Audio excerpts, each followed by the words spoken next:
Here's a question for you. As a passenger, would you prefer to fly in a country whose authorities investigate dozens, maybe even hundreds of aircraft incidents and accidents every year, or in a country with just a handful of such investigations? Which would you say is safer? In this video, I'm going to be looking at how air accident investigations are done, why they take as long as they do, and more importantly, are they all done in the same way and to the same standards around the world? Why are some investigations really long and others are just a handful of pages? And why do some well-known air accident and incidents seem to have no official reports at all? Over on the Mentor Pilot channel, Petter has spent about 5 years now making long-form videos examining aviation incidents and accidents and the lessons that all of us in aviation can learn from them. Of course, the Mentor Pilot channel is much older than that, but it seems that these accident investigation videos, done from a pilot's perspective, struck a nerve with you, the audience. And more importantly, many viewers who are nervous flyers have contacted Petter to say that hearing about the amount of coincidences and combinations of errors that have to happen for one of these accidents or incidents to occur is actually helping them to fly a little bit easier. And I know that the whole Mentor team loves to hear comments like that. And it's for that reason that we're all on the lookout for incidents and accidents that offer key learning points for pilots, air traffic controllers, and anyone who has a key role in aviation, including, of course, you, the traveling public. So today, I'm going to give you a kind of behind the scenes look at the primary sources that Petter and the team use, which are the reports that make these videos possible. Now, obviously, these reports are the product of an air accident investigation, which is a systematic, methodical inquiry conducted to understand precisely how and why an aircraft accident or a serious incident actually happened. But there's more than meets the eye with these reports. If you find and download a few of them and start reading through them, you're going to probably notice that the formatting is very consistent between them, especially if they're relatively long, and I'll explain why some aren't as long in a minute. And even if you compare the final reports drafted in different parts of the world, you'll see that most of the chapter headings are the same, and typically in the same order. That consistency makes these reports easy for people in the industry to go through and study, and it's obviously not a coincidence. Now, as you probably guessed, that's because these reports follow a specific standard, and this isn't a recent development. The International Civil Aviation Organization, or ICAO, which is the aviation branch of the United Nations, first agreed that there is a need for such a standard all the way back in 1962, and the ball started rolling even before that. Now, it took a few years for the whole process to be developed and put into place, so the first such investigations and final reports didn't appear until the 1970s. Now, to be clear, obviously there were accident reports before that, but they didn't follow a specific standard. Now, the specific branch responsible for setting air accident investigation standards is ICAO's Annex 13 to the Convention on International Civil Aviation. This standard, which is described in detail in a published manual that gets updated regularly, doesn't just cover the format of the final report that I mentioned before. It addresses all aspects of the investigation of an accident or an incident in every single detail. But most importantly, the ICAO Annex 13 Aircraft Accident and Incident Investigation Manual starts out by explaining what the purpose of the investigation and the final report is, and just as importantly, what it's not. Every single final report you look at will include certain text, either in the beginning, at the end, or in the case of BEA in France, as a footnote on every single page, making it clear that the purpose of the report is not to apportion blame. Now, you may find that strange, but the aim of these reports is to make future flying safer by making sure we all learn from past mistakes. They're not made to assign guilt or determine civil or criminal liability, and in some cases, the United States, for example, the law precludes the admission into the evidence or use of any part of an NTSB report related to an incident or accident in a civil action for damages resulting from a matter mentioned in the report. That is really important. You may have heard the phrase that aviation safety is written in blood, and it really is true. Today, aviation is incredibly safe, but a big reason for that is that we've now been flying commercially for over 100 years, and that experience includes the sometimes painful lessons learnt from thousands of major and minor incidents and accidents. And we probably wouldn't have the safety level we enjoy today if those involved in those accidents were worried that by saying the wrong thing to the investigators could get them in trouble. And this is central to making these investigations possible. But I'll come back to that later. So, according to ICAO, the country responsible for conducting each incident or accident investigation is the country in which it happened. Or, if it's in an in-flight incident, it's the country whose airspace it happened in. ICAO calls this the state of occurrence. Now, when that country becomes aware of such an incident or accident, they need to notify a few others. First, the country where the aircraft is registered, i.e. the state of registry. They also need to inform the state of the operator if it's different, the country in which that aircraft type was designed or state of design or state of manufacture, and finally, ICAO itself. Now obviously, in many cases, these authorities will be combined. For example, if an accident were to happen in the United States involving a Boeing aircraft owned by an airline based in the States, then the state of occurrence, registry, operator, design and manufacture will all very likely be the same. As another example, we can apply the above to the investigation that is now underway from the crash of Air India Flight 171. This happened in India, so that's the state of occurrence. It is also the state of registry and the state of the operator. And because it's a Boeing 787, the United States is the state of design and the state of manufacturer. In any case, these different states, however many they may end up being, are the ones who have the right to appoint representatives who will take part in the investigation. But in many cases, there may be more participants involved. For example, to cover the country where a key part originates from, like the engines, if they're involved in the accident and aren't made in one of the other states. So, how are these investigations conducted and what can go wrong in them? They're meant to be consistent around the world, but are they? Well, I'm going to go into that after this. Now, if you're anything like me, your spam folder probably looks something like this. But have you ever thought about why you get so much spam? Most people think it's random, but there's actually a reason it's happening to you. My editor Dom kept complaining about weird calls, suspicious emails, and more spam. So I decided to investigate. That's what we do after all. And what we found was shocking. Dom's personal information, his home address, phone number, and emails were being sold across 73 data broker websites. His data was literally being auctioned off to the highest bidder, sometimes for as little as $2 a piece. But here's the part that'll really blow your mind. This is completely legal, but going around and telling them to stop would take forever. And that's where Delete Me can help. They get in touch with all of these scammers for you and demand that they remove your information, which they're legally obliged to do. Within a week, the spam emails dropped dramatically and those creepy targeted ads finally stopped following them around. Now, if you're curious and want to see what's out there about you, head over to joindeleteme.com/mentor now or scan this QR code. And if you're in the US, use code mentor now for 20% off. Thank you, Delete Me, for sponsoring this video. Now, back to the story. That initial notification of other states is just the first phase of the investigation. After that comes the start of evidence gathering and analysis, and that takes time. ICAO calls for a preliminary report to be released within 30 days of the incident or accident. And that first report will contain all known relevant factual data that the investigators have gathered so far. And the final report will follow sometime later. Ideally, it should come within a year of the event, but in practice, a year and a half or even longer than that is pretty common. If a final report takes longer than a year, the investigators need to release an annual update at each anniversary. And that takes us to the next question. Why do investigations take so long? Well, the simple answer is that their length depends on how complicated, rare, or unusual the accident is. Aircraft are made up of millions of parts, so a previously unheard of technical fault will take a long time to study and understand.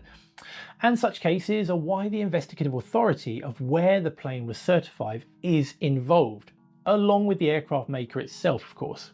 But in events that aren't triggered by a technical fault, the way the aircraft systems will react might be new and worth studying extensively. Remember, every incident and accident are very rarely about just one problem. They're likely to be a result of combinations of multiple failures all happening at the wrong time. And conversely, some accidents or incidents, like a simple runway excursion or overrun at relatively low speed, might only trigger a short investigation. And there are different levels of investigations that authorities decide on depending on the severity of the event, which makes sense. Another reason why investigations might take a long time is if recovering the evidence is difficult.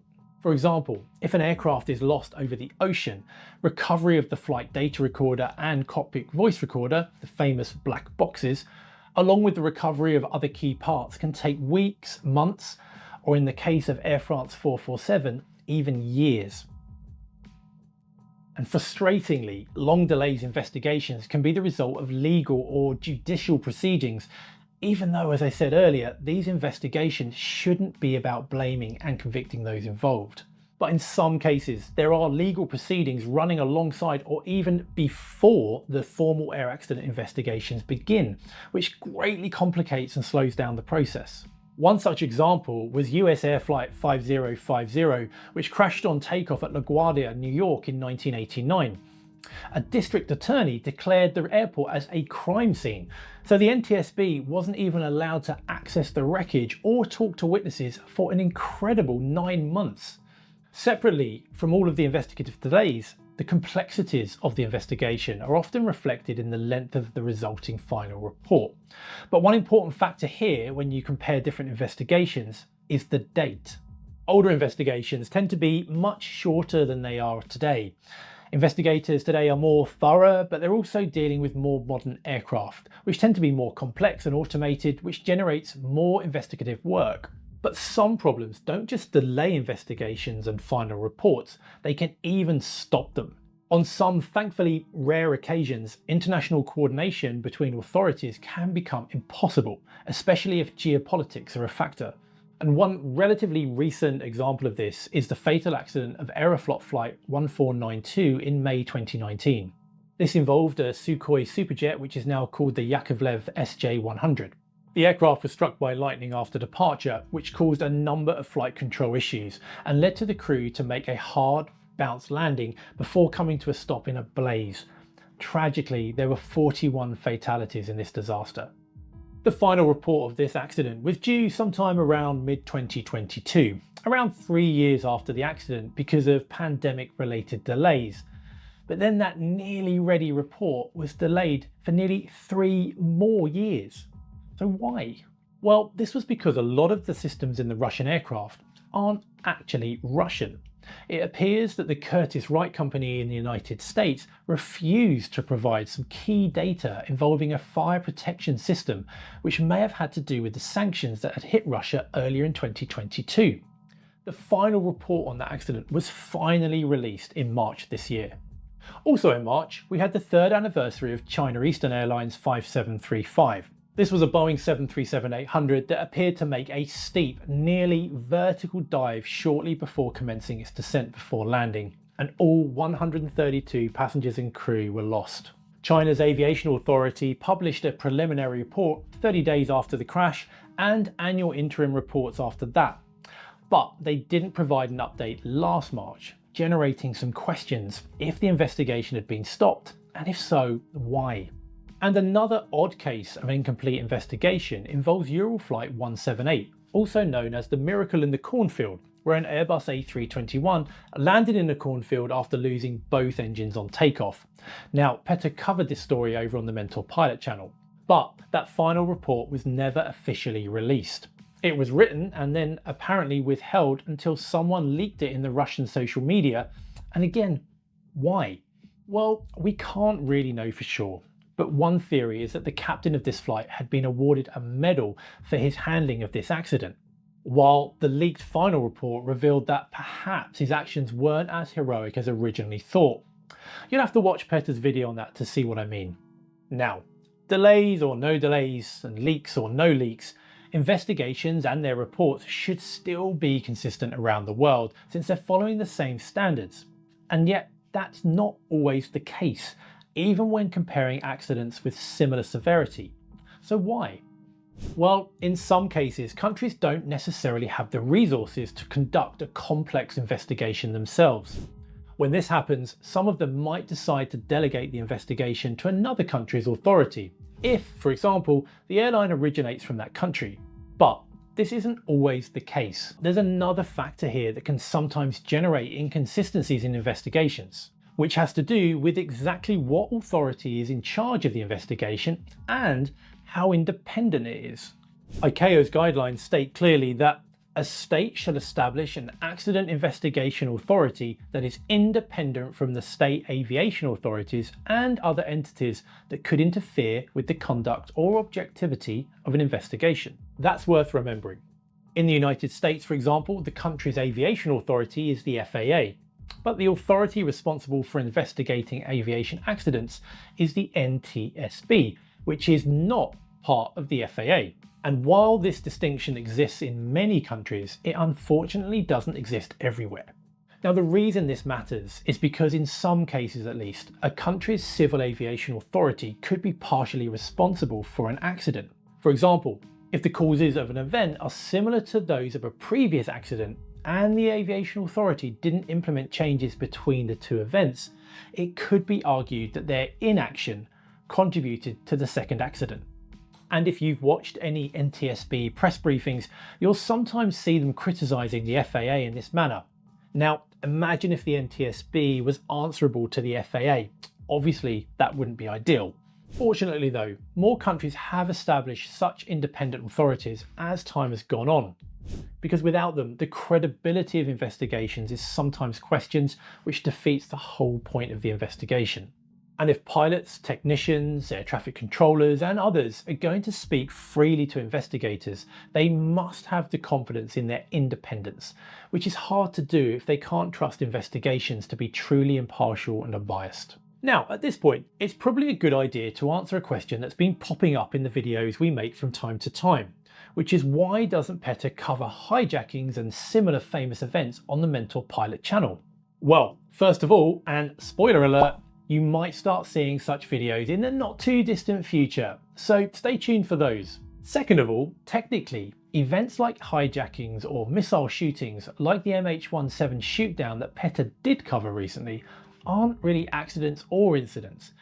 These are crimes, and because of that, their investigation isn't handled by the usual Air Accident Investigation Authority. MH17 was a bit unusual in this regard because it was treated both as an accident investigation by the Dutch Safety Board and as a criminal investigation by the Dutch-led Joint Investigation Team. It was also unusual because the criminal investigation was also published. In many other cases, official reports on criminal cases aren't published in their entirety, or sometimes at all. And this may have to do with the security issues, for example, involving how individuals gained access to the cockpit. But in simple terms, when a mishap isn't an accident or an incident, it's in the discretion of each country's authorities on whether or not an accident report might be drafted. Investigators, like those of the NTSB, might be involved thanks to their expertise, but we may never see that work in public. And finally, it's time to come back to the question that I asked at the start. Is it better to fly in a country where a lot of incident and accident reports are published, or one where only a handful of such reports are published each year? Well, remember, these reports are there to help us learn from mistakes of others. And instinctively, few published reports might seem like not much is going wrong. But if the number of reports is too low, it likely means that investigators don't get involved unless something really serious happens, or unless a foreign airline publicly reports a problem. And conversely, if a country publishes dozens of reports per month and they're mostly about seemingly minor mistakes or other issues, then you're probably safe to fly there. And if you're looking for places and airlines that you probably should be careful with, you might want to check the European Union's Air Safety List, aka the EU Blacklist, in the sources below. Now, I hope you've liked this slightly unusual video. And are there any other oddities or inconsistencies in air accident investigation that you've noticed? Please let me know in the comments below. I'm Ben Watts, you're watching Mentour Now. Have an amazing week and I'll see you next time.